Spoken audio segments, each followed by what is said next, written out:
আমিও তাই ভাবছিলাম, মৌনতার স্কুল অ্যান্ড কলেজের যে প্রিন্সিপাল, ওনার সাথে শাহেদের তো বেশ সখ্যতা আছে। সম্পর্কে মৌনতার নানু বাড়ির দিক থেকেও আত্মীয় হয়। আপাতত পরীক্ষার আগ অবধি মেয়েটাকে একটু ক্লাস করার ব্যবস্থা করে দিলেই হচ্ছে।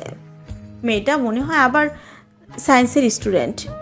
আহসান বলেছিল মেয়েকে ডাক্তারি পড়াবে, সেই হিসাবেই এগিয়েছি। আর সেদিন ওর কাগজপত্রগুলো তো দেখলাম, ক্লাস 5, 8, এসএসসি, হাই কোয়ালিটির রেজাল্ট, সবগুলোতেই গোল্ডেন প্লাস। দুজনে মিলে গৌরীকে নিয়ে ভালো মন্দ বেশ টুকিটাকি আলোচনা করতে থাকলেন, কিভাবে বাবা মা মরা মেয়েটাকে নিজের সন্তানদের মতো তার স্বপ্নের পথের দিকে এগিয়ে দেওয়া যায়। রাতে শাহেদ সাহেব বাড়িতে এলে গৌরীর বিষয়ে ওনার সাথে আলোচনা করলেন জাহিদ সাহেব। আলোচনার এক পর্যায়ে শাহেদ সাহেব বললেন তিনি মৌনতার স্কুলের প্রিন্সিপালের সাথে কথা বলে গৌরীকে কলেজে ক্লাস করার জন্য ব্যবস্থা করে দেবেন। নিশ্চিত হলেন জাহিদ সাহেব।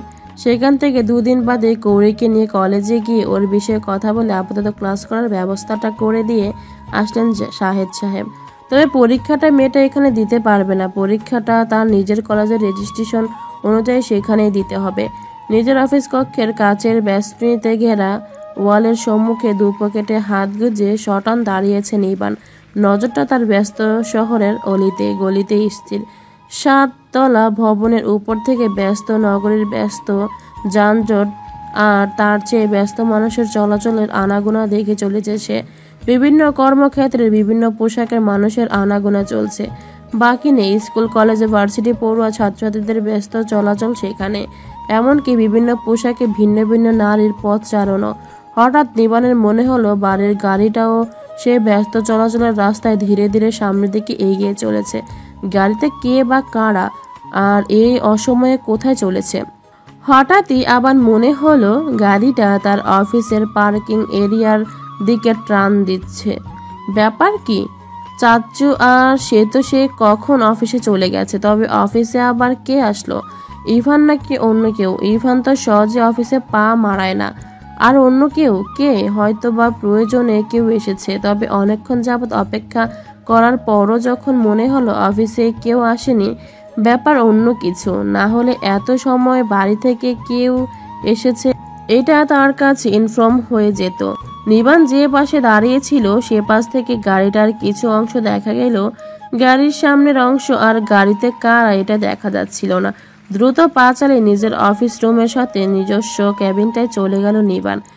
সেখানে মাঝে মধ্যে বিশ্রাম নেওয়ার জন্য থাকার সুব্যবস্থা করা আছে, সুব্যবস্থা করে রেখেছে নিবান। মাঝে মধ্যে এর প্রয়োজনীয়তার সুফল দেয় খুব। ক্যাবিনের বিশাল বড় কাচের জানালাটার পাশে গিয়ে দাঁড়াতেই নিচের পার্কিং এরিয়ায় দৃশ্যবলী নজরবন্দিতে স্পষ্ট হতে কপাল কুঁচকে গেল তার। গাড়ির দরজা খোলা, সেখানে স্পষ্ট একটা মেয়েকে মাথা এলিয়ে বসে থাকতে দেখা যাচ্ছে। মেয়েটাকে বুঝতে অসুবিধা হলো না নিবানের। প্রায় মাসের কাছাকাছি হতে চলেছে মেয়েটা তাদের বাড়িতে এসেছে। সামনাসামনি দেখা সাক্ষাৎ কম হলো, মেয়েটা শত দূর থেকে তার নজরে পড়লো। সে চিহ্নিত করতে পারবে মেয়েটাকে। তবে মেয়েটার কি হলো? ওভাবে বসে আছে কেন? আর এরা এই অসময়ে এখানেই বা কি করছে? মান্যতা আর দিবা গাড়ির বাইরে দাঁড়ানো। মান্যতা চিন্তিত মুখে কিছু ভেবে চলেছে আর দিবা তাকে কিছু বলে চলেছে। হাফিজ ভাই তাদের পাশে চুপচাপ দাঁড়িয়ে কাণ্ড দেখছে। কোনো কারণে মন একটু বিচলিত হলো নিবানের। দ্রুত পায়ে অফিস কক্ষে গিয়ে টেবিলের উপর থেকে ফোনটা এনে পুনরায় জানালার পাশে দাঁড়ালো। কাঙ্ক্ষিত নম্বরটাতে ফোন দিতে ওপাশের মানুষটা ততস্থ হয়ে কিছুটা ভয়ে ভয়ে ফোনটা রিসিভ করলো। সে নিশ্চিত স্যার নিশ্চয়ই ওনাদের দেখেছেন বলে তাকেই ফোন দিচ্ছেন। মান্যতাদের কাছ থেকে কিছুটা সরে দাঁড়ালো হাফিজ। ফের ফোন রিসিভ করে সালাম দিল। সালামের উত্তর দিয়ে নিবান স্বভাব মতো গম্ভীর গলায় শোধালো, এনি প্রবলেম? হাফিজ ভাই, অফিসের নিচে কেন আপনারা? কি বলবে হাফিজ খুঁজে পেল না। এই মহিলাদের কাণ্ড কারখানা তার বুঝে আসে না। কি যে করবে এরাই ভেবে পাচ্ছে না, তো সে কি বলবে? হাফিজ ভাই, গম্ভীর গলার ডাকটা শুনতে মান্যতাদের দিকে এক পলক তাকিয়ে তরতরিয়ে উত্তর দিল, আসলে হয়েছে কি স্যার, ওই যে নতুন মেয়েটা এসেছে না, ওনার জন্য কিছু বই আর কি সব শপিং এর জন্য বড় ম্যাডাম পাঠিয়েছেন। মান্যতা ম্যাডাম আর মেয়েটা আসছিলেন। দিবা ম্যাডাম বললেন তিনিও শপিং এ যাবেন, তাই তিনিও তাদের সাথে এসেছেন। আর আমি সবার ডিটেলস সম্পর্কে জানতে চাইনি। হাফিজ ভাই, অফিসের নিচে এত সময় দাঁড়িয়ে আছেন কেন? সমস্যাটা কি সেটাই বলুন। নিবারের থমথমে গলার আওয়াজ কানে আসতে থমথম খেয়ে সংক্ষেপে কথা ধরল হাফিজ। বলল, মেয়েটা মনে হয় আগে থেকে কোনো কারণে অসুস্থ ছিল। গাড়িতে ওঠার পর মাঝ রাস্তায় এসে হড়বড়িয়ে কয়েকবার বমি করে দিল। এখন আবার এখান থেকে বাড়ি ফিরতে তো সময় লাগবে। আমরাও শপিং মলের কাছাকাছি চলে এসেছি, তাই মানটা ম্যাডাম চাইছিলেন সেই কাছাকাছি এসে গেছি যখন মেয়েটাকে আর আপনার অফিসের শিলা ম্যাডামের কাছে আপাতত রেস্টে রেখে জিনিসগুলো কেনাকাটা করে নিতে। মেয়েটার এই অসুস্থ অবস্থায় নিয়ে শপিংয়ে তো আর ঘোরাঘুরি করাটা আর ঠিক হবে না, আর গাড়িতে একা রেখে যাওয়া তো রিস্ক হবে। তাই কিন্তু কি? মুখটা ছোট করে এলো হাফিজের, আমতা আমতা করে বলল, দিবা ম্যাডাম চাইছেন না আপনার অফিসে মেয়েটাকে রেখে যেতে। বলছেন আপনি এসব উল্টোপাল্টা কাজের জন্য রেখে যেতে পারেন। আমাকে বলছেন ওনাদের শপিং মলে রেখে মেয়েটাকে বাড়িতে দিয়ে আবার আসতে। সেটাতে তো প্রচুর দেরি হবে। আর বড় ম্যাডাম আবার বারবার করে বলে দিয়েছেন তাদেরকে একা না ছাড়তে। মেয়েটারও যা অবস্থা, তার আপাতত বিশ্রামের প্রয়োজন। খুবই ক্লান্ত মনে হচ্ছে তাকে। দীপার বিষয়টা আমলে নিল না নিবান।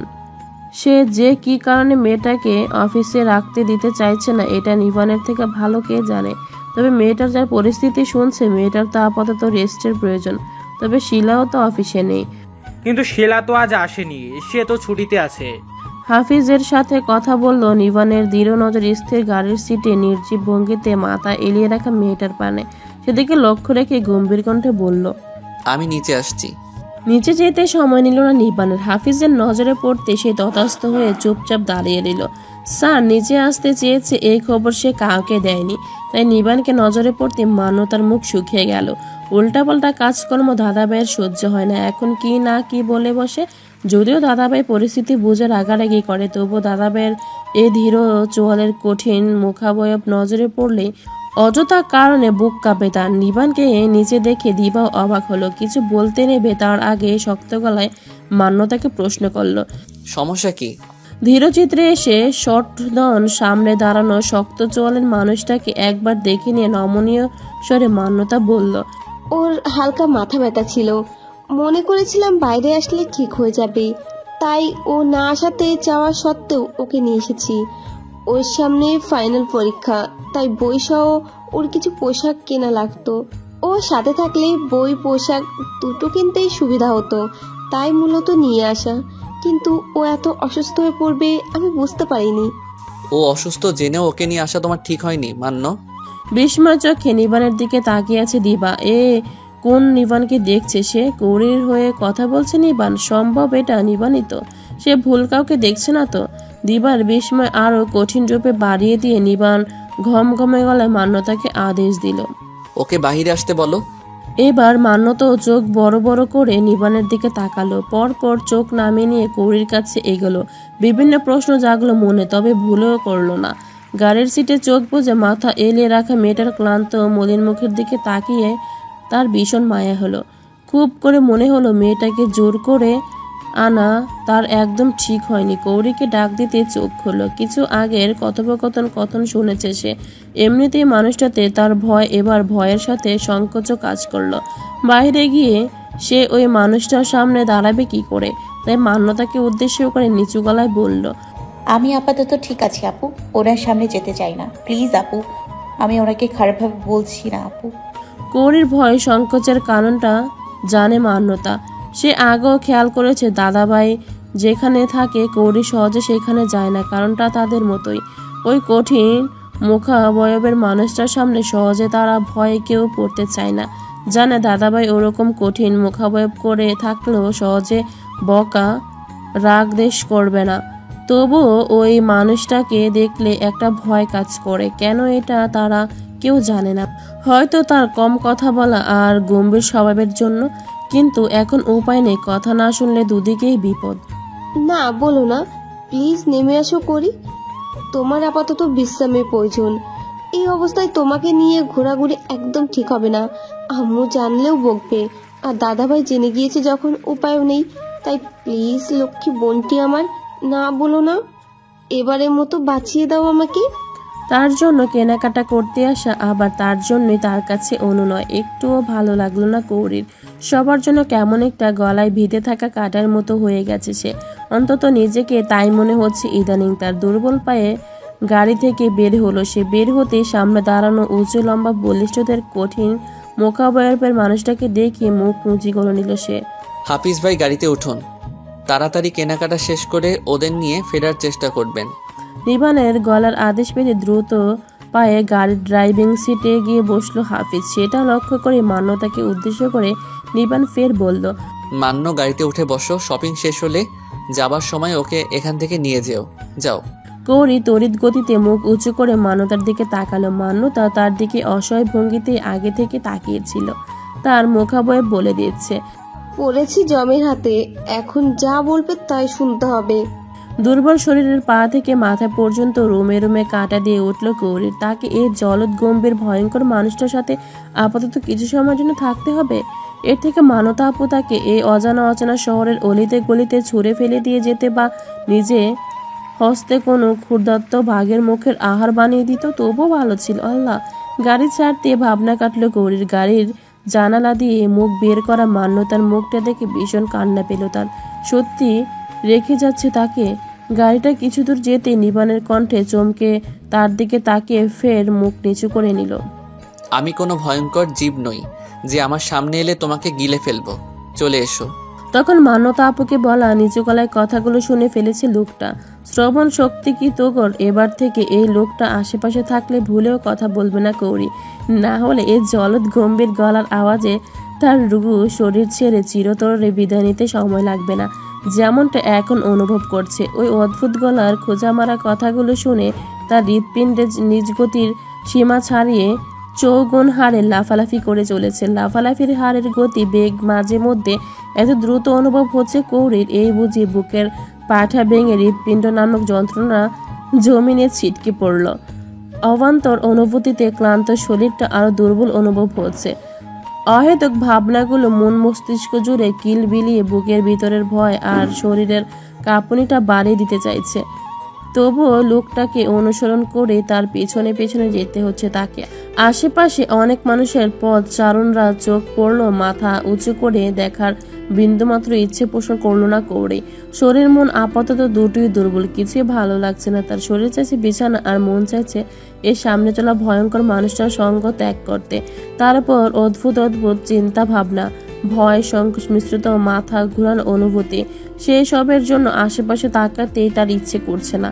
তাই বাধ্য হয়ে এক মনে ফ্লোরের ঝকঝকা সাদা টাইলসকৃত মেঝের দিকে দৃষ্টি নিবন্ধন করে তার সামনে চলা মানুষটাকে অনুসরণ করে চলেছে সে। তবে তার সামনে চলা মানুষটাকে যে সে সব পথচারীরা বিনয়ের সাথে সালাম বিনিময় করে চলেছে সেটা দেখো না দেখে হলো কানে স্পষ্ট শুনতে পাচ্ছে। হঠাৎ সামনের মানুষটা থেমে যাওয়ার তাকেও থেমে যেতে হলো। মাথা উঁচু করে তাকাতেই সে ধীর চোয়াল মানুষটাকে স্থির নজরে তার দিকে তাকিয়ে থাকতে দেখে নজর মুহূর্তে সরিয়ে নিল কৌরি।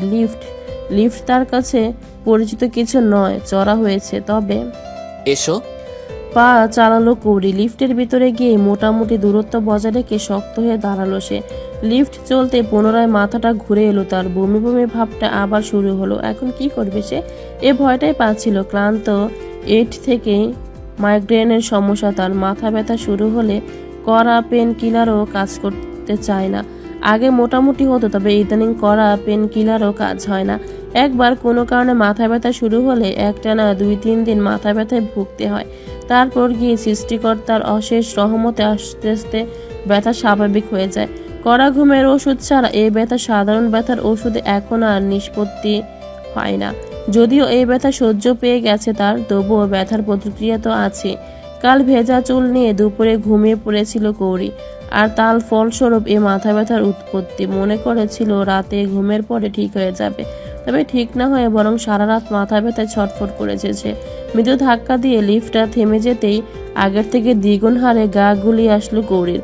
মাথা ঝিমঝিম করে উঠল। এখন যদি আবারও বমি হয়, কি বিব্রতকর অবস্থায় পড়তে হবে তাকে ভেবে কান্না পেল। দাঁতে দাঁত চেপে যত সম্ভব নিজেকে কন্ট্রোল করার চেষ্টা করলো কৌরি।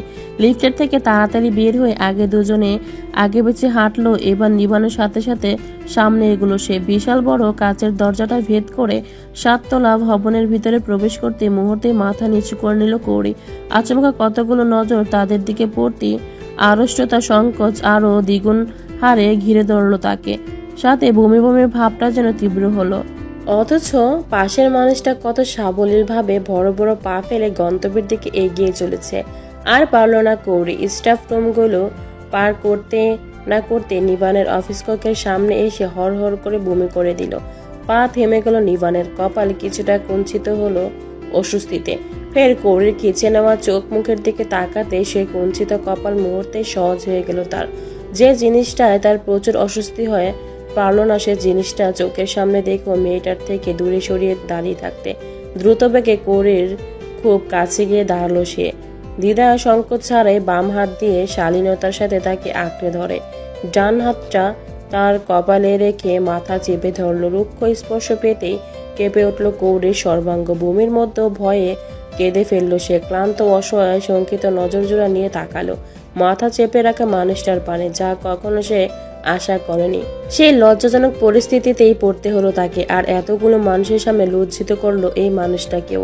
এই মানুষটা তাকে বকবে নাকি কঠিন ধমকাবে সে সংখ্যা নিয়ে না চাইতো ভয়ে ভয়ে তাকালো সে। কৌরিকে তাকাতে দেখে চোখের পলক ফেলে আশ্বস্ত করলো নিবান। মেয়েটার শরীর কাঁপুনি বলে দিচ্ছে নিজের কর্মকাণ্ডের জন্য মেয়েটা ভয়ে সংখ্যায় আছে, তাই চোখের ইশারা দ্বারা আশ্বস্ত করলো। ভয় নেই, সংকোচ করো না, যেটা হচ্ছে হতে দাও। নিবানের মুখের দিকে তাকিয়ে থাকার সময় পেল না কৌরি। পেটের মধ্যে যা ছিল তা আর গলা দিয়ে উগরে তুলতে বাকি নেই। শেষ সম্বল হিসাবে সবুজ পিতুনিগুলো উঠেছে। মেয়েটার গলা টানা দেখে কৌরিকে ধরে রাখা বাম হাতের বাঁধনটা আরো জোরালো হলো নিবানের। পানি প্রয়োজন। পেছনে তাকাতেই নজরে পড়লো কয়েক জোড়া বিস্ময়কর, অবাক করা, আশ্চর্যজনক নজর। নজরগুলো সম্পূর্ণ উপেক্ষা করে ভরাট গলায় হাঁক ছাড়ল নির্দিষ্ট ব্যক্তিকে উদ্দেশ্যে। অহিত সাহেব, কোথায় আপনি? তাড়াতাড়ি পানি নিয়ে আসুন। অফিসের পিয়ন, তিনি কৌরিকে বমি করতে দেখে পানি আনতে ছুটেছিলেন। নিবান হাঁক ছাড়তেই দৌড়ে পানি নিয়ে হাজির হলেন। কৌরির মাথা থেকে হাত সরিয়ে হাত পাতলেন অহিত সাহেবের সামনে। ইশারা করলেন হাতে পানি ঢালতে। ইশারা পেতেই হাতে পানি ঢালল অহিত সাহেব। মুঠোভর্তি পানি কৌরির হিজাবে এঁটে থাকা মাথায় দিয়ে ফের আরেক মুঠা পানি নিয়ে কৌরির চোখ মুখে ছিটিয়ে দিতে মেয়েটা একটু স্বস্তি পেল। গলা টানটাও কমে এলো। শরীর কঠিন দুর্বলতায় ছেড়ে দিতে শুরু করলো। তবুও নিজেকে নিজের পায়ে দাঁড়িয়ে রাখার কঠিন প্রয়াস করলো। এখন ঠিক লাগছে? কথা বলতে পারলো না, শুধু মাথা নাড়িয়ে সম্মতি দিল কৌরি। সেটা দেখে স্বস্তির নিঃশ্বাস ছাড়লো নিবান। ফের বলল, এটুকু হেঁটে ভিতরে যেতে পারবে? নিবানের চোখের ইশারায় দু কদম সামনের রুমটার দিকে তাকালো কৌরি। আবারও মাথা নাড়িয়ে সম্মতি দিল। পারবে? কৌরি সম্মতি জানাতে বমিকৃত অপরিচ্ছন্ন জায়গা থেকে গৌরীকে নিয়ে সরে দাঁড়ালো নিবান। সামনে এগোনোর আগে অফিসের পিয়নকে আদেশ করলো, জায়গাটা পরিষ্কার করার ব্যবস্থা করুন। অহিত সাহেব। সমাবত গম্ভীর গলায় কথাটা বলে সামনে এগোতে কৌরির দিকে নজর পড়তে কিছু একটা ভেবে ফের আদেশ ছুড়ল, আর মিস রাইসাকে একবার আমার কেবিনে জলদি আসতে বলুন। জি স্যার।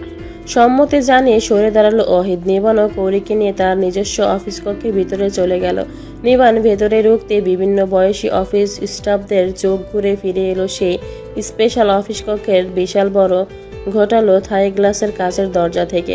স্যার যখন অতি সুন্দর একটা মেয়েকে পাশাপাশি নিয়ে অফিসে ঢুকলেন তখনই সবার নজর কেড়েছে।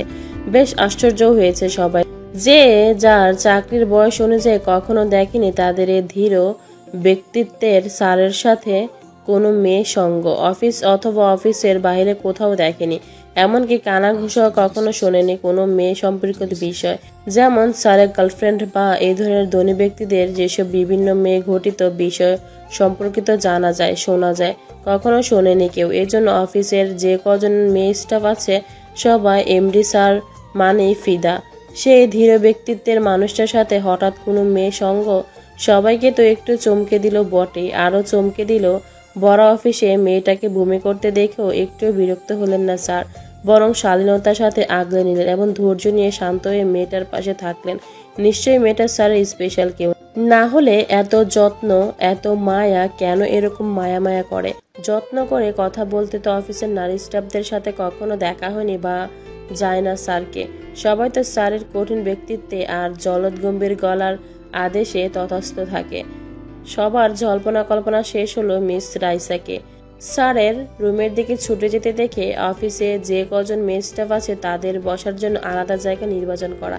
অফিসে ঢুকতে সরাসরি পুরুষ স্টাফদের নজরে পড়লো, নারী স্টাফদের সহজে নজরে পড়বে না।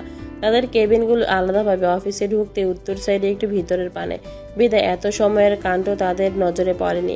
তবে মিস রাইসা যখন স্যারের কেবিনে যাচ্ছেন, মেয়েটা স্যারকে ঠিক জানা যাবে।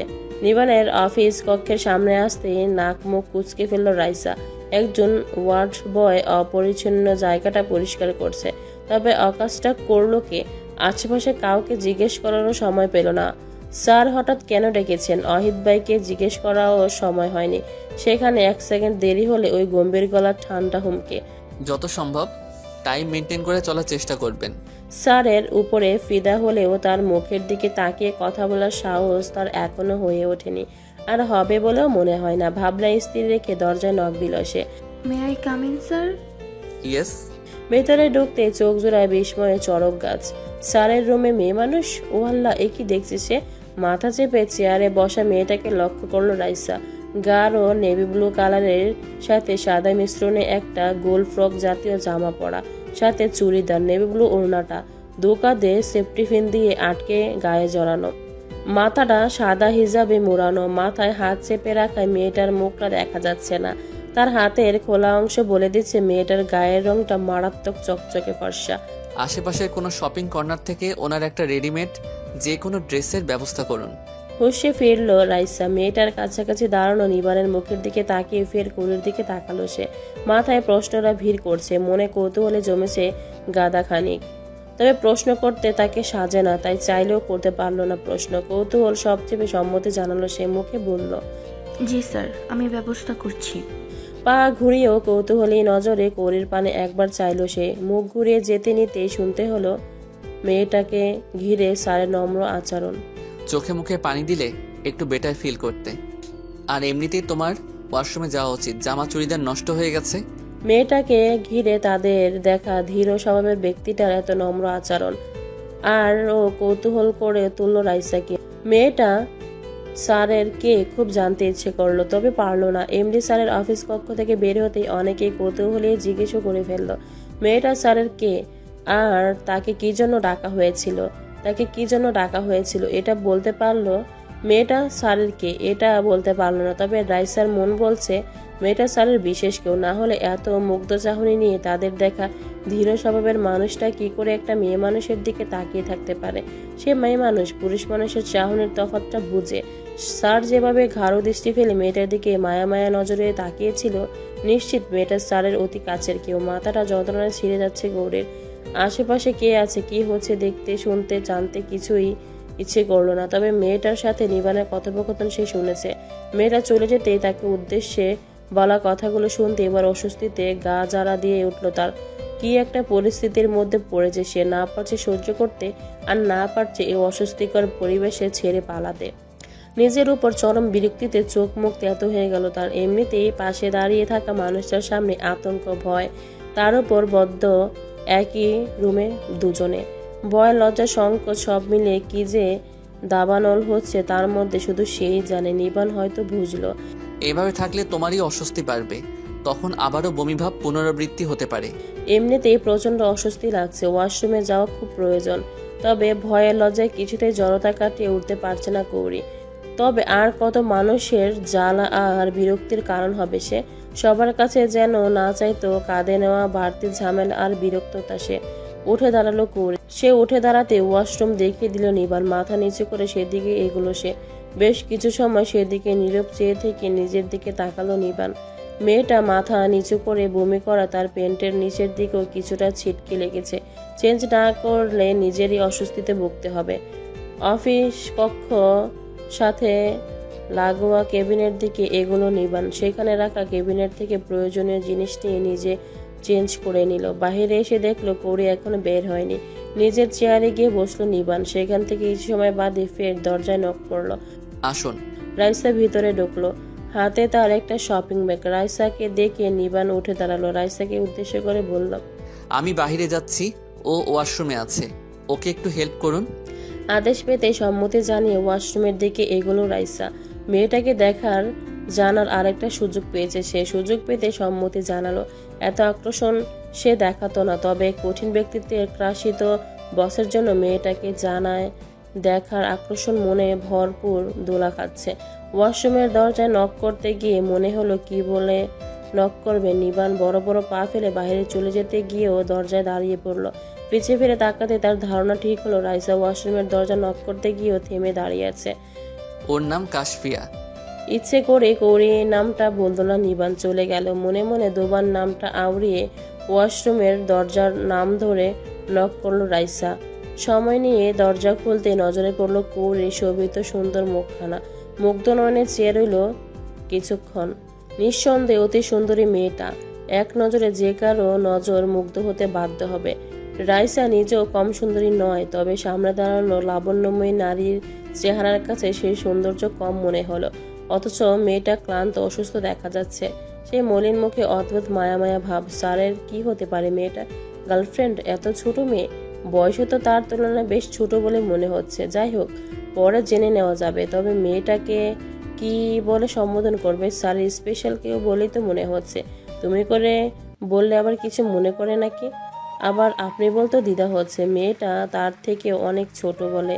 অত শত ভেবে যখন উত্তর মিলল না, ভাবনা সেখানে ক্ষান্ত রেখে রাইসা বলল, বয়সে আমার তুলনায় বেশ ছোট মনে হচ্ছে, তুমি করে বলি। ঘন ঘন কয়েকবার বমি করায় গলা চিরে গেছে কৌরির। কথা বলতে ভীষণ কষ্ট হচ্ছে, তবুও নমনীয় গলায় বলল, জি, আপনি আমাকে তুমি করেই বলুন, আমি আপনার বয়সের ছোটই হব। কৌরির ব্যবহারে খুশি হলো রাইসা। শপিং ব্যাগটা কৌরির দিকে এগিয়ে দিয়ে বলল, এটাতে ড্রেস আছে তোমার, পারফেক্ট ফিট না হতে পারে, তবুও মানিয়ে নিও। আচ্ছা। মিষ্টি হাসলো রাইসা। মেয়েটা শান্ত শিষ্ট স্বভাবের মনে হলো তার। এখনকার মেয়েদের মতো অতি চঞ্চল আর বাচাল নয়। বলল, আমি ভেতরে আসবো? হেল্প লাগবে তোমার? একটু ইতস্তত হয়ে কৌরি বলল, আমি পারবো আপু, আপনি শুধু একটু বাইরে দাঁড়িয়ে থাকলেই হবে। মিষ্টি হেসে ফের রাইসা বলল, আচ্ছা ঠিক আছে। শরীর প্রচন্ড দুর্বল লাগছে। চোখে মুখে ঘন ঘন পানি দেওয়ার পর একটু ভালো লাগছে, তবু ক্লান্ত দেহটা যেন বিছানা চাইছে। জামা কাপড় পাল্টাতে ইচ্ছে করলো না। সত্যি বলতে হাত চলতে চাইছে না, তবুও নোংরা জামা কাপড় বদলাতে তো হবে। বদলানোর সুযোগ করে দিয়েছে মানুষটা, এটাই তো অনেক। না হলে তো নিজেকে অস্বস্তিতে থাকতে হতো, আর নিজের জন্য অন্যকে অস্বস্তির মধ্যে পড়তে হতো। আরও এখানে কতক্ষণ থাকতে হবে কে জানে। দুর্বল হাতে কোনো রকমের জামা কাপড় পাল্টে নিল কৌরি। নতুন পরিহিত পোশাকগুলো শরীরে বেশ ঢোলাই হয়েছে, তবুও চলবে। এখন আর এসব ভালো লাগছে না তার। তবে নিজের পোশাকগুলো কি করবে এখন ভেবে কোল না পেয়ে দরজা খুললো। বাহিরেও একজন তার জন্য দাঁড়িয়ে অপেক্ষা করছে, সেটা ভেবে বাইরে আসতে বাধ্য হলো। করে বাইরে বের হতে আবারও মিষ্টি হাসলো রাইসা। তখন যে অফিস কক্ষের সামনে মেয়েটা বমি করে বাসিয়েছে, এটা আর বলার অপেক্ষা রাখে না। বুঝলো রাইসা। বলল, এখন ঠিক লাগছে? ঠিক তো মোটেই লাগছে না, তবুও মাথা না দিয়ে হ্যাঁ সম্মতি জানিয়ে মুখে বলল, লাগছে। তুমি কিছু বলবে? কৌরির বারবার ওয়াশরুমের দিকে তাকাতে দেখে কথাটা বলল রাইসা। মেয়েটা বুঝতে পেরেছে দেখে কৌরিও বলল, আমার জামা কাপড়গুলো ভেতরে, সেগুলো কি করব তাই বলছিলাম।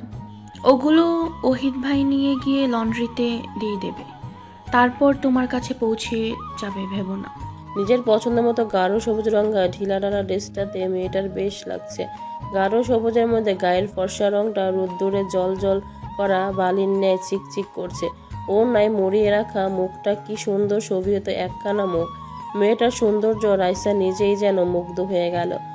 তবে তাদের স্যার কি এই সৌন্দর্যে? ভাবতে গিয়েই মনে হলো সে কী সব উল্টাপাল্টা ভেবে চলেছে। তবে স্যারের দুটো বোনকে তো সে দেখেছে, চেনে, এমনকি স্যারের ফুফুর মেয়ে দিবাকেও চেনে।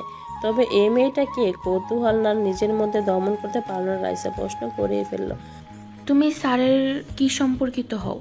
দুর্বল শরীর আরও যেন দুর্বল অনুভূতি হলো এই প্রশ্নটার কারণে। আসলে তো সে কি সম্পর্কিত হয় ওই মানুষটার কি বলবে এখন। সে মান্যতা আপুকে সে আপু বলে ডাকে, নিহারিকা আন্টিকে বড় মা, আর আঙ্কেলকে আঙ্কেল, ইভানকেও ভাইয়া বলে ডাকে। তবে ওই মানুষটাকে কখনো কিছু বলে ডাকা হয়নি। তবুও ওদের সম্পর্কিত ডাক্তার খাতিরে মানুষটাকে কি তার ভাই বলে ডাকা উচিত? ভাই, কেমন একটা বিশ্রী ভাবনা বলে মনে হলো কৌরির। তবে ভাই সম্পর্কিত তো হয়, তবে ভাবনা কেন বিশ্রী মনে হলো তার? মানুষটাকে ভয় পায় বলে তাকে ডাকতে চাইছে না মন নাকি এই দরজায় নক করতে আর ভাবা হলো না কৌরির। তবে স্বস্তি পেল সামনে দাঁড়ানো মেয়েটাকে উত্তর দিতে হলো না বলে। রাইসা উত্তর না পাওয়ার হতাশ হলো। নিবান ঢুকতে রাইসা বের হয়ে গেল। রাইসা বের হওয়ার আগ মুহূর্তে নিবান ফের আদেশ জারি করলো, অহিত সাহেবকে আমার কেবিনে একবার আসতে বলুন। সম্মতি জানিয়ে রাইসা বের হতে আবারও অস্বস্তিতে ঘিরে ধরল কৌরিকে। কি এক অদ্ভুত পরিস্থিতিতে পড়েছে সে। মাহবুদ কখন যে বের হবে এই পরিস্থিতি থেকে জীবনে শিক্ষা হয়ে গেছে। সামান্য অসুস্থ অবস্থায় আর কোথাও কখনো বের হবে না, হবেই না। ও পাশে একটা রুম আছে, তুমি আপাতত ওখানে গিয়ে রেস্ট নিতে পারো। নিবানের আঙ্গুলের ইশারা পেতে সেদিকে যাওয়ার জন্য দ্রুত পা চালালো কৌরি। মানুষটা সামনে থেকে দূরে থাকতে পারলে স্বস্তি, শান্তি তার। কেবিনের দোরগোড়ার পর্দার মুখোমুখি গিয়ে দাঁড়াতে পেছন থেকে নিজের নামের ডাকটা শুনে কলিজা কেঁপে উঠল। হাত পায়ে মৃত কম্পন ছড়িয়ে গিয়ে কাঁটা দিয়ে উঠল সর্বশরীরে। এ কেমন ডাক! কৌরি, কৌরি থমকে যেতেই নিবান বলল, কিছু খাবে? তড়িৎ গতিতে মাথা নাড়িয়ে না জানিয়ে ভিতরে ঢুকলো সে। খাবার আগে অর্ডার করে দিয়েছে নিবান, তবুও জিজ্ঞেস করলো সে। জিজ্ঞেস করতে চেয়েছিল অন্য কিছু, কিন্তু বলতে হলো আরেক কথা। নিজের চেয়ারে বসে পড়ল নিবান। গা এলিয়ে মাথাটা চেয়ারের হেডে রাখতেই চোখ বন্ধ করে নিল সে। ক্রন্দন জোড়া নজর হারিয়ে সেখানে দখল করেছে এক জোড়া ডগর ডগর স্বচ্ছ চোখ, একটা মায়াবী মুখ। কি কারণে ক্যাবিনের ফ্লোর কমফোর্ট আরামদায়ক বিছানাটায় শুতে প্রথমে কৌরির দ্বিধা হলো, শারীরিক দুর্বলতায় বাধ্য হয়ে শুতে হলো তাকে। সংকোচ হয়েছিল, তবে শরীরের দুর্বলতা, ক্লান্তি সেই সংকোচ বেশি সময় টিকিয়ে রাখতে পারেনি। আর নরম বিছানাতে হাত পা গুটিয়ে গা এলাতেই ঘুমিয়ে পড়েছিল সে। কোথায় ঘুমাচ্ছে জায়গা যাচাই বাছাই না করে ঘুমানো উচিত হবে কিনা এগুলো আর মাথায় কাজ করলো না তার। অপরিচিত মানুষ, অপরিচিত জায়গা, কার উপর ভরসা রেখে ঘুমালো এটাও চিন্তা করলো না।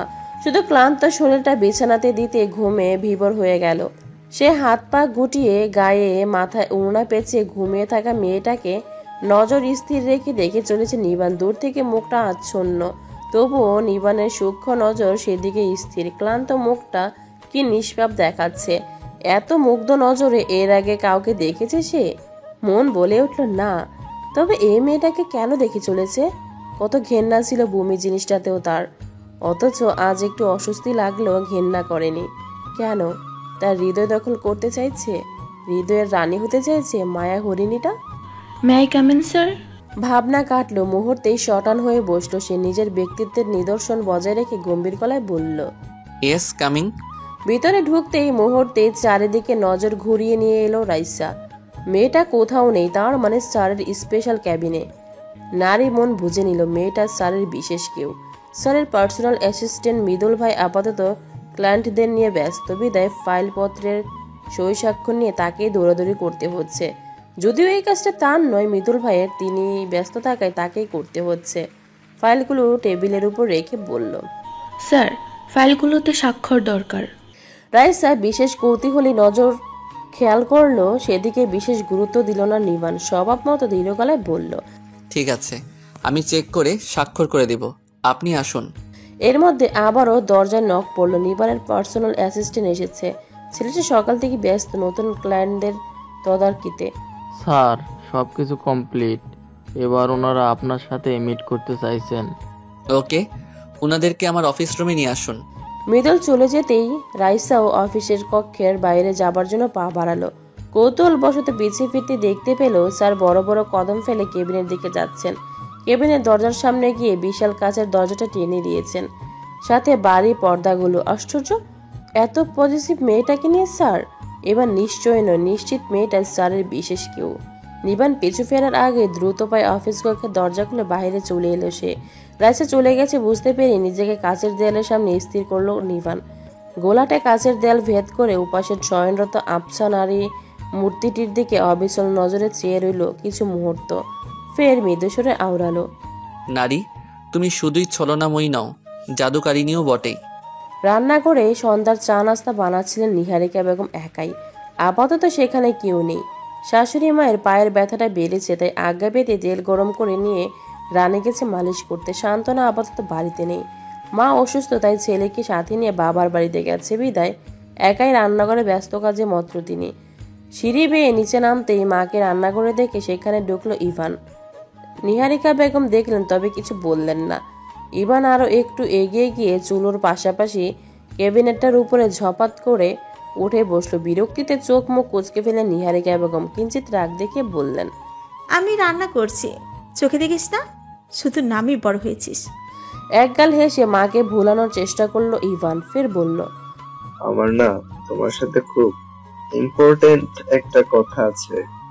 ছোট ছেলের ইম্পর্টেন্ট কথা বলতে কি ওনার জানা আছে? সারাদিনে মা চাচি ভাই বোনের পিছিয়ে লেগে থাকা যার গুরুত্বপূর্ণ কাজ, তারই আবার গুরুত্বপূর্ণ কথা। তবুও তিনি শুধালেন। কি? সে একগাল হাসি বজায় রেখে ইভান বলল, আমার না ফুলকৌরিকে বেশ ভালোই লাগে, বলতে পারো খুব পছন্দ। নিহারিকা বেগম চোখ মোটা মোটা করে ছোট ছেলের দিকে চাইলেন। ইভানের এই একগাল ভুবন ভোলানো হাসি মোটো সুবিধার ঠেকছে না ওনার কাছে। মোটা মোটা চোখ জোড়া হঠাৎই স্বাভাবিক হয়ে এলো ওনার। নিটল কপাল কিছুটা কুঞ্চিত হলো। ভারী গলায় শুধালেন, তুই ইনডাইরেক্টলি বলতে চাইছিস কৌরিকে তোর পছন্দ হয়েছে, তুই তাকে বিয়ে করতে চাস? সীমা, এসব কি ভাবো, কি বলো? তোমার ঘরে এত বড় একখান সাবালক ছেলে থাকতে তুমি এই নাবালক ছেলের দিকে নজর দাও কেন? ইটস নট ফেয়ার মা। আর কোনো মেয়েকে ভালো লাগলে বা পছন্দ হলে তাকে শুধু নিজের জন্য পছন্দ করতে হবে, এটা তোমাকে কে বললো? আর কোথায় বা লেখা আছে শুনি? এজন্য তোমরা স্ত্রীগণ বোঝার ক্ষেত্রে পুরুষের থেকে এক ধাপ এগিয়ে। এটাকে বলে মাত্রা, অতিরিক্ত বোঝা। ইভানের শেষ কথাগুলো শুনে চোখ রাঙিয়ে তাকালেন নিহারিকা বেগম। তা মোটেও পাত্তা না দিয়ে বিচক্ষণ ব্যক্তির মতো মুখের ভঙ্গিমা করে ইভান ফের বলল, আমি পর্যবেক্ষণ করে দেখলাম তোমার বড় ছেলের জন্য পারফেক্ট বউ হলো ফুলকৌরি। দেখতে শুনতে শান্ত শিষ্ট, নম্রভদ্র, কথাবার্তা চালচলন আজব, লেহাজ, যেসব গুণগুলো একটা মেয়ের মধ্যে থাকলে তোমরা মহিলাগণ মনে করো তোমাদের ছেলের জন্য পারফেক্ট।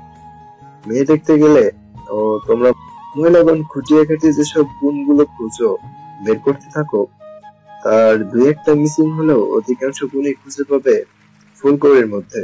একদম বাড়ি পারফেক্ট হলো বউ।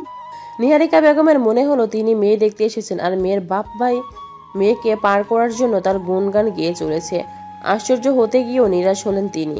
এটা ওনার ছোট ছেলে ইভান, যে কোনো বিষয়ে কখনো সিরিয়াস নয়। হতাশার নিঃশ্বাস ছেড়ে রান্নায় মনোযোগ দিলেন তিনি। ইভানের অযথা কথায় মনোবেশিত করতে চাইলেন না, সেটা বুঝতে পেরে ইভান ফের খোঁচালো, ও আম্মু, শুনছো আমার কথা? মেয়েটা অনেকটা ছোট, আজে বাজে কথা না বলে এখান থেকে যা, আমার কাজ আছে। তোর অযথা উল্টোপাল্টা কথা আমার একদম এখন শুনতে মোটেও ইচ্ছে করছে না ইভান। আমি সিরিয়াস আম্মু। সিরিয়াস? নিজের জন্য হ, ওর জন্য না ভেবে তোর জন্য গিয়ে ভাব যা। আমার জন্য ভেবে রেখেছি তো। অদ্ভুত নজরে আবারও ইভানের দিকে তাকালেন নিহারিকা বেগম। সেটা দেখে অপ্রস্তুত হাসলো ইভান। নিহারিকা বেগম আবারও রান্নায় মনোবেশিত করলেন। বুঝলেন ছেলে ফাজলামো করছে, তবুও কাটকাট গলায় বললেন, কোনো উদ্ভট উচ্ছৃঙ্খল মেয়েকে বাড়িতে বউ করে আনলে আমি কিন্তু কখনোই মানব না বলে দিলাম। কেন মানবে না? সেই উশৃঙ্খল উদ্ভট মেয়ের সাথে তোমার ছেলে সংসার করতে পারলে তুমি কেন মানবে না? তুমি শাশুড়ি হবে, তোমার কাজ হলো সেই উশৃঙ্খল উদ্ভট মেয়েটাকে কি করে শৃঙ্খলায় আবদ্ধ করে রাখা যায়, সংসারের কাজকর্ম শিখিয়ে তাকে কিভাবে নিজে আয়ত্তাধীন করা যায়। আর সেখানে তোমার ছেলের কাজ হলো সেই শৃঙ্খল মেয়েটাকে শুধু ভালোবাসা, ভালো রাখা। তবে কেন মানবে না তুমি? ছেলের মুখের দিকে বিস্ময় নজর নিয়ে তাকিয়ে রইলেন নিহারিকা বেগম। এই ছেলের মনে হয় তিনি এরকম দজ্জাল শাশুড়ি হয়ে ছেলের বউ পরিচালনা করবেন, যে ওনাকেই এরকম ইনস্ট্রাকশন দিচ্ছেন ওনার ছেলে। আশ্চর্য! মায়ের বিস্ময় নজর পড়তে বুঝতে বিশেষ জ্ঞান অভিজ্ঞতায় প্রয়োজন পড়ল না, সময় লাগলো না ইভানের। মায়ের মুখের এক্সপ্রেশন বলে দিচ্ছে সে একটু বেশি বলে ফেলেছে, তাই কথাগুলোতে বলল, আচ্ছা তোমার আমার প্রসঙ্গ বাদ দাও। তোমার নাবালক ছেলে সাবালক হতে অনেক বাকি। যে সাবালক হবে তারপর তো কি, সে এখনো 1000 বছর বাকি। যাই হোক, যা বলছিলাম সেটাতে মনোযোগ দাও। তুমি বলো, তোমার ফুলকৌরিকে পছন্দ নয়? এরকম নজর করা মেয়ে নজরে পড়তেই মেয়ের 14 গোষ্ঠী ডিটেলস নিয়ে বংশ বৃত্তান্তের গুণাগুণ ভালো হলেই সে প্রস্তাব নির্বাণের সামনে তুলে ধরেছেন তিনি। বরাবরই ছেলেটা নাকচ করে এসেছে, আর কৌরিকে তার মনে ধরবে? আরও মেয়েটার বয়স কম, কখনোই মানবে না নিবান।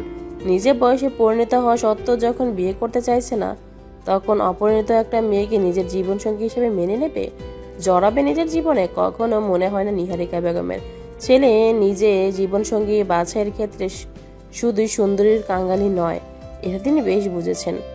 তবে বিয়ে করতে চাইছে না, এটাই ওনার বুঝে আসছে না। দিবাকে কি খুব মনে ধরেছিল ছেলেটার? সে কারণে কি বিয়ে করতে না করছে? তাহলে কেন দিবার বিষয়ে কথা এলেই এত মহাবিরক্ত হয়? আর যদি দিবার বিষয়ে আপসেট নাই থেকে থাকবে, তবে সেবার বিয়ে করতে রাজি হলো, তারপর আর কেন বিয়ে করতে রাজি হচ্ছে না ছেলেটা? কি হলো, কথা বলছো না কেন? ভাইয়ের জন্য মেয়ে দেখেছিস, প্রস্তাব তার কাছে গিয়ে রাখ, আমাকে বলছিস কেন? ছেলেরা বড় হয়ে গেলে কি আর মায়ের কথা শোনে নাকি? মানে ছেলে বড় হয়ে গেছে তো কি হয়েছে, কান চেপে ধরে কথা শোনাবে, মানবে না আবার? আর তোমার যে ছেলে আমার কথা শোনার জন্য বসে আছে, আমি প্রস্তাব রাখবো আর সে নির্দ্বিধায় মেনে নেবে, তাহলেই হয়েছে। ঠিকই বলেছো, তোমার বড় ছেলেকে একটু অবাধ্য বেশি। চালন বলছে, সুইরে তোর পিছে কেন একটা ছিদ্র, যেখানে তার নিজের পেছনে হাজার ছিদ্র, তার কোনো খোঁজ নামা নেই। তেমনটা হয়েছে ওনার ছোট ছেলের। তবে কথা বাড়ালে ইভানের অযথা বকবকানিতে মাথা ধরেই যাবে ওনার, তাই ইভানকে রান্নাঘর থেকে তাড়াতে বললেন, আয় আগে তোর কান চেপে ধরি। কথাটা বলে ইভানের দিকে এগোতেই সরে বসলো সে। থেমে গেলেন নিহারিকা বেগম। এমনিতেই ছেলে লম্বা, তার উপর বসে আছে উঁচুতে, ধরতে তো এমনিতেই পারবে না। সহসা শুধু তেড়ে এলেন, ফের সরে রান্নায় মনোযোগ দিয়ে ইভানকে উদ্দেশ্য করে বকতে থাকলেন। সারাদিন কাজকর্ম নেই, শুধু আবল তাবল ভাবনা, আর ওর পিছে লেগে থাকা। সকালবেলা কত করে বললাম ওদের সাথে একটু যা, গেলি না। মেয়েটা বাড়ি থেকে অসুস্থ, অথচ আমাকে জানালো না। তাহলে কি কখনোই আমি যেতে দিতাম?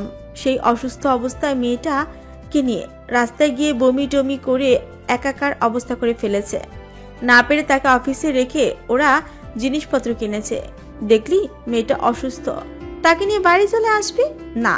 মার্কেটের কাছাকাছি পৌঁছে গেছে যখন, সেই অসুস্থ মেয়েটাকে ফেলে রেখে চলে গেল ওরা। অফিসে গিয়েও নাকি বমি করেছে মেয়েটা। তখন বাড়িতে ফিরলে চোখ মুখের কি নাজেহাল অবস্থা। সারাদিন এই রকম আজুরে কথা, কাজ না ভেবে একটু তো বাড়ির বিভিন্ন কাজকর্মের দিকে খেয়াল দেয়া যায় না?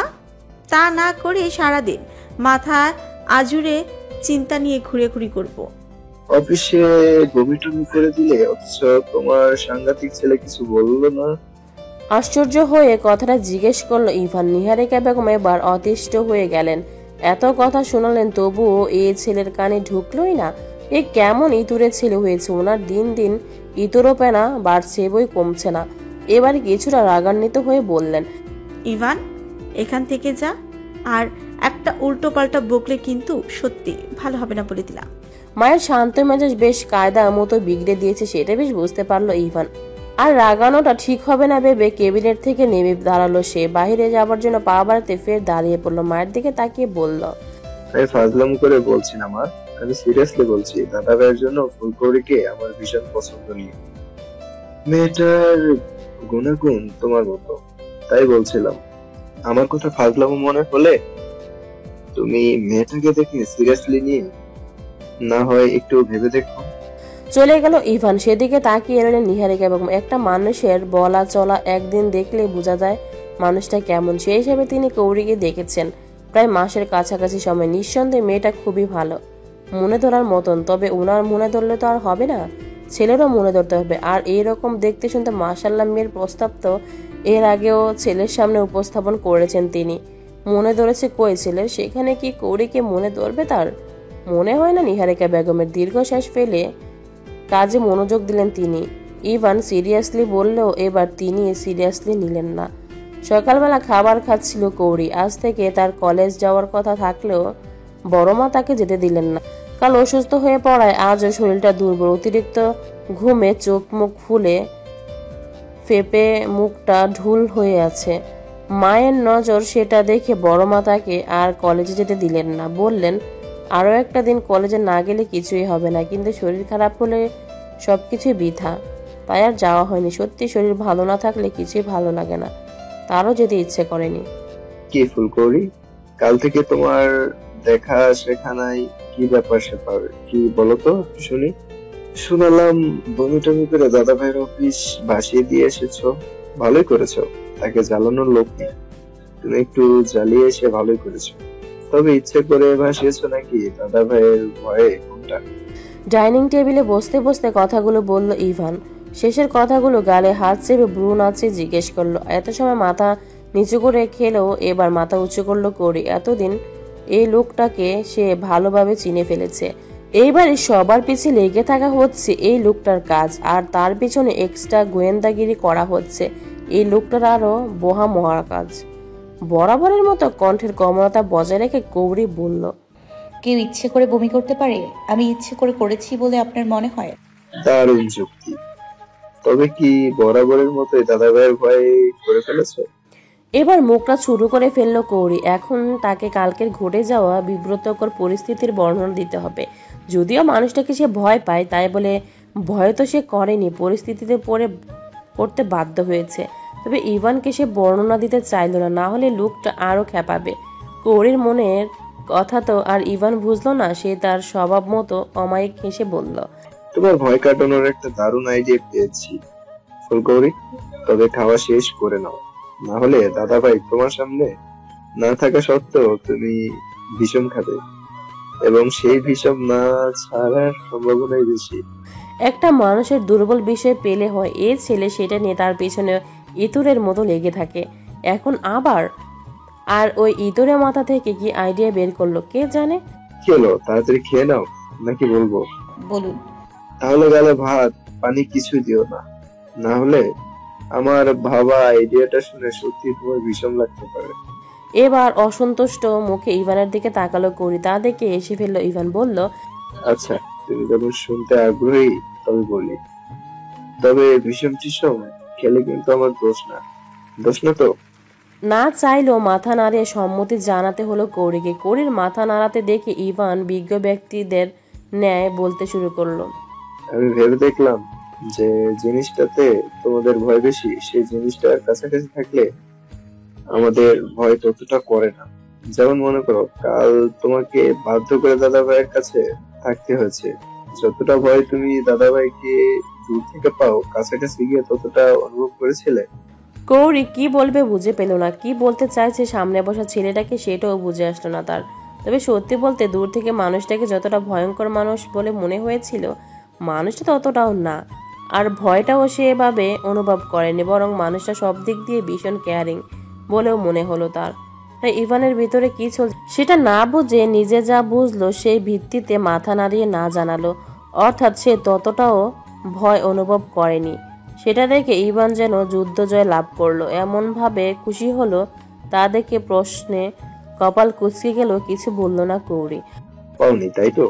তাই তোমার ভয় কাটানোর উত্তম ব্যবস্থা হচ্ছে দাদা ভাইয়ের সান্নিধ্যে থেকে যাওয়া, অর্থাৎ দাদা ভাইকে বিয়ে করে দাদা ভাইয়ের বউ হয়ে থেকে যাওয়া। তোমার ভয় কাটানোর দারুণ আইডিয়া না বলো? হতবাক, আশ্চর্য, বিস্ময়, অবাক কোনটা হলো না কৌরি।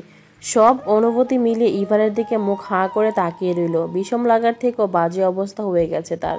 সে বাঘ, ভাল্লুক, সিংহ এরকম হাজারো প্রাণী বাদে কত শত মানুষকেও ভয় পায়। তাই বলে তাকে ভয় কাটানোর জন্য সেই সকল প্রাণীদের সাথেও বিয়ে করতে হবে? এটা কোনো কথা হলো? আর মানুষ খুঁজে পেল না। শিরশিরানি দিয়ে উঠল সমস্ত শরীর। আজ একটুখানি মানুষটার আশেপাশে থেকেছে, তাই দম লেগে মরে যাওয়ার মতো অবস্থা। সংকোচে অশান্তি অনুভব হয়েছে তার। শুধু মনে হয়েছিল কখন মানুষটার থেকে ছুটকারা মিলবে তার। সেখানে এই ছেলে ওই মানুষটা একেবারে থাকার বুদ্ধি দিয়ে বলছে ভয় কাটানোর জন্য একটা গুড আইডিয়া বের করেছে। ইভানকে তার এবার পাগল মনে হলো। তার পাগলের আইডিয়া কোনো মতো গ্রহণযোগ্য নয়। বললে না তো কেমন আইডিয়া দিলাম তোমাকে, একেবারে ফার্স্ট ক্লাস আইডিয়া না? অসন্তুষ্ট গলায় কৌরি বলল, সবচেয়ে বাজে আইডিয়া। ইভানের উচ্ছ্বাস মুখটা নিমিষে চুপসে গেল। বলল, কোন অ্যাঙ্গেলে তোমার মনে হলো আইডিয়াটা বাজে? দাদা ভাই একটু গম্ভীর টাইপের মানুষ, কম কথা বলে, কিন্তু দাদা ভাই কত ভালো ছেলে তুমি জানো? আমার দেখা সেরা ছেলে। আমার দাদা ভাই। আপনার দাদাভাই ভালো ছেলে হলেও আপনি মোটেই ভালো নন। আরে দেবর হিসাবে আমি খারাপ হলেও তোমার চলবে, কিন্তু বর হিসাবে আমার দাদা ভাই তো অনেক খারাপ নয়, খুব গুড বয়। তবে তাকে কেন রিজেক্ট করছো? দেবর হিসাবে ভালো না হয় আমাকে রিজেক্ট করো, সমস্যা নেই। কিন্তু তুমি তো বলেছো দাদা ভাই ভালো ছেলে, তবে তাকে কেন বর হিসাবে মানতে চাইছো না? গৌরীর মাথার মধ্যে সব তালগুল পাকিয়ে নাজেহাল অবস্থা। নজর অসহায় হয়ে পড়ল, কি বলবে খুঁজে পেল না। আশেপাশে নজর দিল। নিহারিকা বেগমকে এদিকে আসতে থেকে আশা নিয়ে ওনার দিকে চেয়ে রইল সে। কাছে আসতে গৌরীর চাহনি দেখে ডাইনিং টেবিলের পাশে থেমে গেলেন তিনি। ইভানকে ভদ্র ছেলের মতো বসে থাকতে দেখে খটকা বাড়ল। বললেন, তুই নিশ্চয়ই আবল তাবল বলে ওর খাওয়া বন্ধ করেছিস। আল্লাহ ইভান, তোর সারাদিন এগুলো করতে ভালো লাগে, বড় হয়েছিস অথচ অবুঝবে না, বাড়লো বই কমলো না। আর তুই ভাত না খেয়ে ওর আলতু ফালতু কথা গেলছিস কেন? ও যেখানে থাকবে সেখানে একটাও থাকবি না, বলছি না আমি। গৌরীকে উদ্দেশ্য করে শেষের কথাগুলো বলতে ইভান প্রতিবাদ জানালো।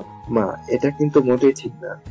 আমি মোটেই আলতু ফালতু কথা বলছি না, আমি ওকে ভালো আইডিয়া দিচ্ছিলাম। আমি সবসময় ফালতু কথা বলি না। কি আইডিয়া দিচ্ছিল? তোমার বড় ছেলের বউ হওয়ার, কিন্তু ও তোমার মতো রাজি হচ্ছে না। মানেটা কি? এটা বড় মাকেও বলেছে? অসহায় নজরটা এবার ইভানের মুখের দিকে ফেললো গৌরী। সেটা দেখে ইভান ফিচাল হেসে বলল, আমাকে আইডিয়া দেওয়ার আগে মায়ের সাথে তোমাকে তার বড় বৌমা হওয়ার পরামর্শ দিয়ে নিয়েছি। তবে সবাই ওই এক জায়গায় আটকে আছি, আমার গম্ভীর দাদা ভাই। মুহূর্তে চোখ ঘুরে নিহারিকা বেগমের দিকে তাকালো গৌরী। এসব কি হচ্ছে? কি বলছে ছেলে? নিশ্চিত এই ছেলের মাথায় সমস্যা হয়েছে। নিহারিকা বেগমের দিকে তাকাতেই দেখলো তিনিও নিরাশ ভঙ্গিমায় তার দিকে চেয়ে আছেন। হয়তো ছোট ছেলের কাণ্ডতে তিনিও নিরাশিত, তেমনটা মুখেও বললেন। ওর মাথা খারাপ হয়ে গেছে গৌরী, ও কথা বললে কানে তুলবি না, চুপচাপ খেয়ে রুমে চলে যা। কথাগুলো বলে নিহারিকা বেগম চলে গেলেন। করে মাথা নিচু করে খাওয়ায় মনোযোগ দিল। সেটা দেখে অসন্তুষ্ট গলায় মাকে উদ্দেশ্য করে ইভান চেঁচিয়ে বলল, এটা ঠিক নয় মা, এজন্য কারো ভালো করতে চাইনি। গৌরীর খিলখিলিয়ে হাসি পেল। তবে পরিস্থিতি যা, হাসলে সামনে বসা মানুষটাকে অসম্মান করা হবে, তাই হাসি চেপে রেখে খাবারে মনোযোগ দিল। গোটা 1.5 কিলোমিটার রাস্তা দৌড়ে এসে বাড়ির গেটের সম্মুখীন হয়ে দাঁড়িয়ে পড়ল নিভান। গায়ের সাদা টি শার্টটা ঘামে ভিজে জুবুথুবু। পেশি বহুল হাত দুটো দুহাঁটুতে ভরক দিয়ে মাথা নিচু করে নিয়ে শ্বাস ছেড়ে নিল কয়েকবার। ফের মাথা উঁচু করে বাড়ির ভিতরের দিকে তাকাতেই স্নিগ্ধ একটা মায়াবী মুখের দেখা পেল। বাড়ির গার্ডেন এরিয়ার বেঞ্চেতে হালকা গোলাপি আর সাদা রঙের মিশ্রণে সাদা মাটা একটা 3 পিস পরা, মাথায় ওড়না নেই, লম্বা বেনুনিটা বসে থাকায় পিঠ বেয়ে জমিনে গিয়ে ঠেকেছে। মাথা নিচু করে এক মনে কি যেন করে চলেছে মেয়েটা। আনমনে কদম বাড়ালো নিবান। যত সামনে এগোলো তত সেই স্নিগ্ধ মুখটা আরো স্নিগ্ধ দেখালো। সকালের বাগানে ফোটা শত শত স্নিগ্ধ ফুলের মাঝে বসা মেয়েটার সকালের মায়াবী রূপের স্নিগ্ধতা আজ শত শত ফুলের স্নিগ্ধতাকেও হার মানাচ্ছে। জীবন্ত একটা মায়াবী স্নিগ্ধ সাদা গোলাপ। এক মনে মেয়েটা ফুল গেঁথে চলেছে। হাঁটা থেমে গেল নিবানের। নজর স্থির রাখলো সে জীবন্ত সাদা গোলাপের পানে। হঠাৎ করে মনে হলো কেউ তাকে খুব খেয়ালি নজরে দেখছে। আশেপাশে নজর দিতে দেখলো কোথাও কে নেই। তবে এরকম কেন মনে হলো? বিশেষ ভাবনা করি আবারও মনোযোগ দিল ফুল গাঁথুনিতে।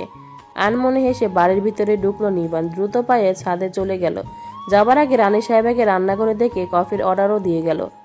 ছাদে এসে রেলিং ঘেঁষে দাঁড়ালো নিবান। নজর স্থির রাখলো সে জীবন্ত সাদা গোলাপের পানে।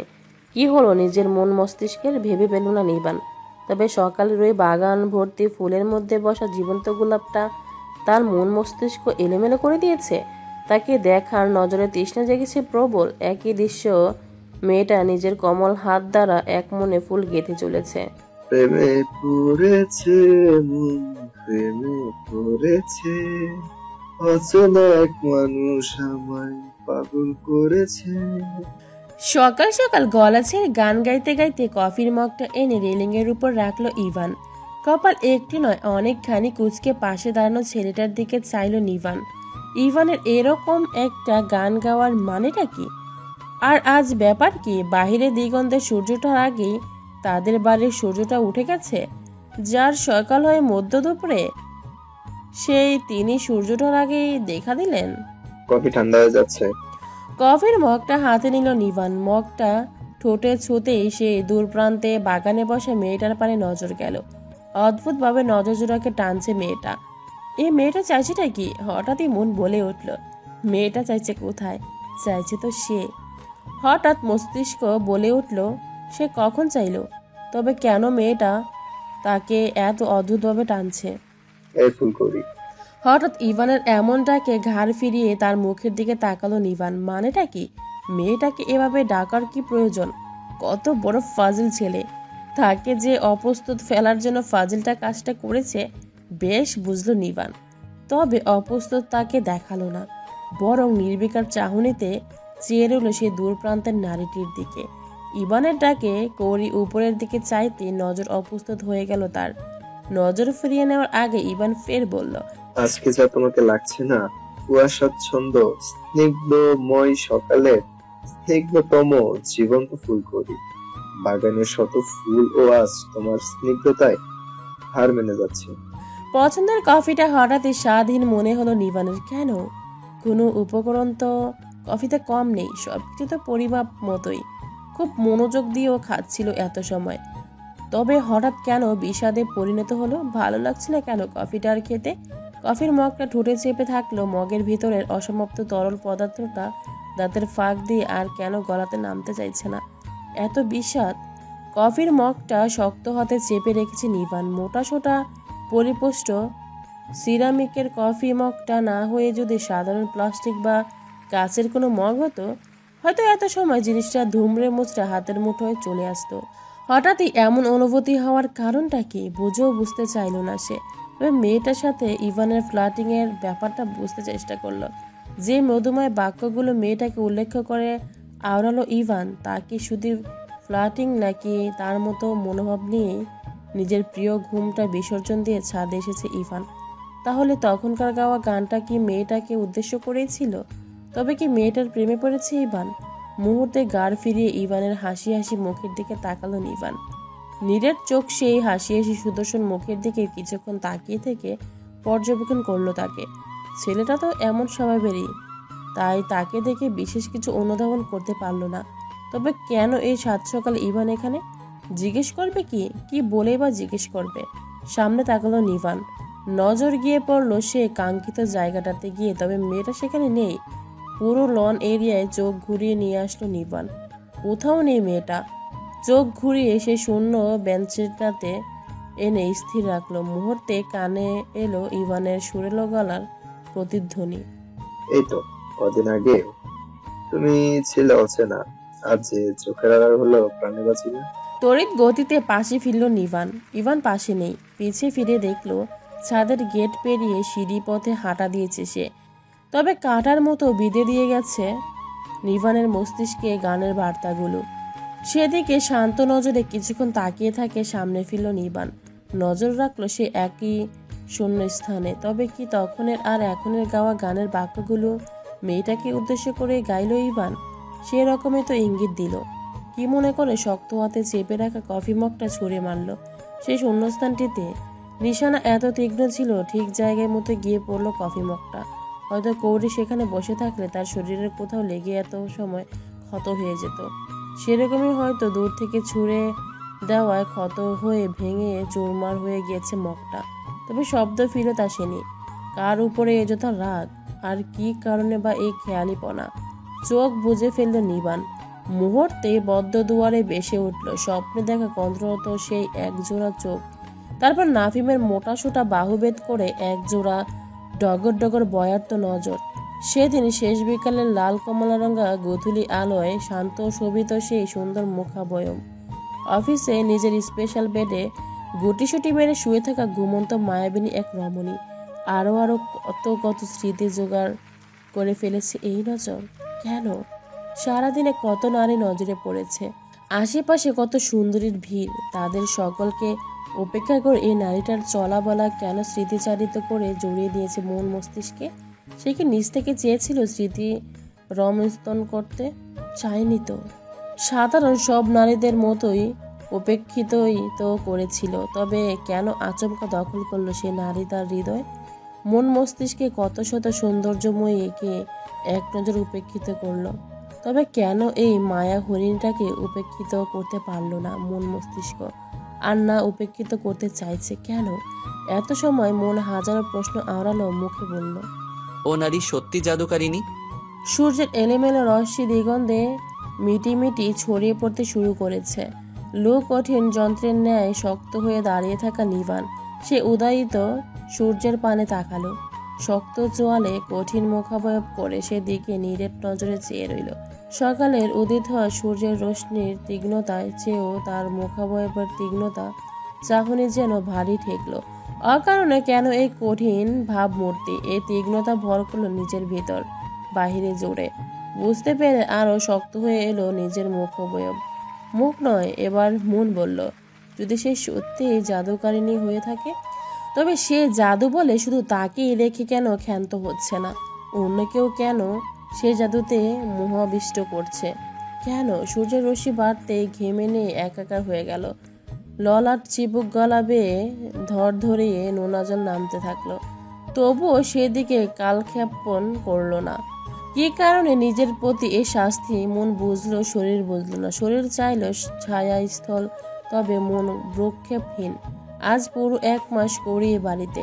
বাড়ির মানুষগুলো বিভিন্ন স্বভাব চরিত্রের হলো, বেশ ভালো আর অমায়িক। এই 30 দিনে কাছের মানুষ হয়েছে প্রায় সবাই, তবে কথা কম হয়েছে দাদুমা, দিবা আপু আর ওই চোখ মুখ শক্ত করে থাকা মানুষটার সাথে। তবে কাছের মানুষগুলো বাদেও ওই 3 জন মানুষের থেকেও এতদিনে কোনো খারাপ আচরণ করে পায়নি। বাইরের মানুষ বলে তীক্ষ্ণ কোনো বাক্য শুনতে হয়নি তাকে।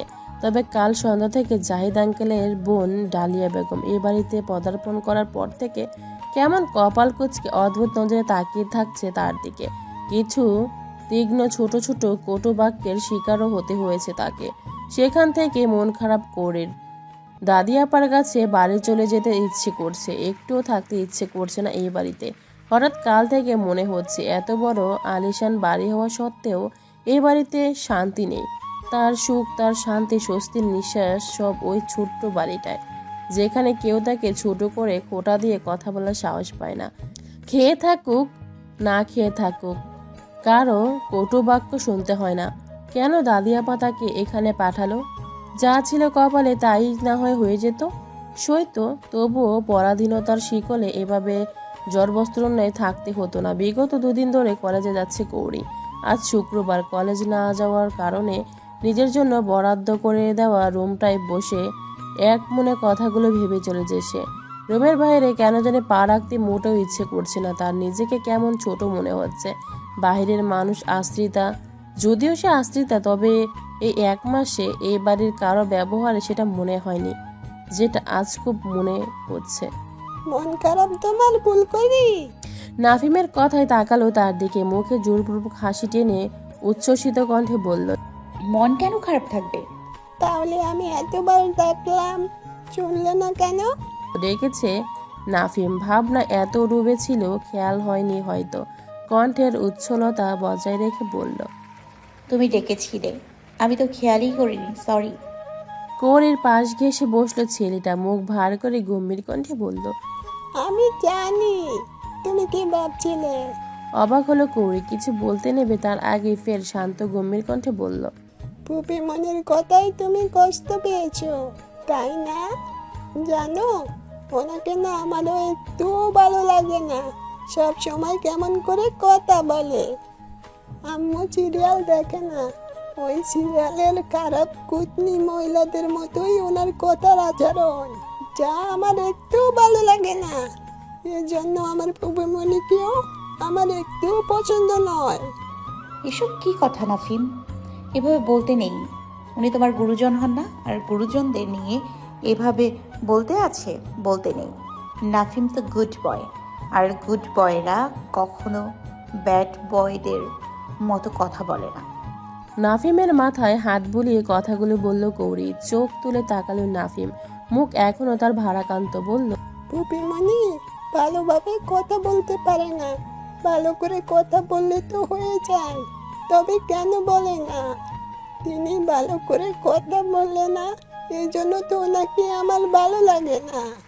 আর আমার পুপিমণিকে ভালো না লাগলে তো আমি কি করবো?